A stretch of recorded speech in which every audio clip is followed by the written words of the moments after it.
Isang araw, bumili yung tatay ng robot na nananampal pag nagsinungaling ka. Pagkatapos, nag-uusap silang tatlo ng kanyang asawa at saka anak na lalaki. Sabi niya dun sa anak niya, anong ginawa niyo ngayon? Nandun po ako sa bahay ng kaklase ko, nag-aaral po kami. Bigla siya sinampal ng robot. Ano yung totoo?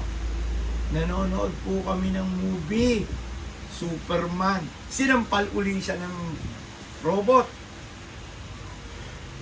Pagsampal sa kanya, nanonood po kami ng porno. Ano? Sabi ng tatay. Nanonood ka ng porno? Yang edad mong yan, hindi pa ako nanonood ng porno niyan. Bigla siya sinampal ngayon ng robot.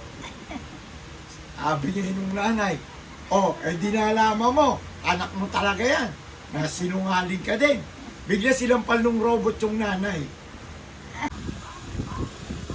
Sabi nung babae sa asawa niya, alam mo, pag namatay ka, sasamahan kita hanggang kabilang buhay.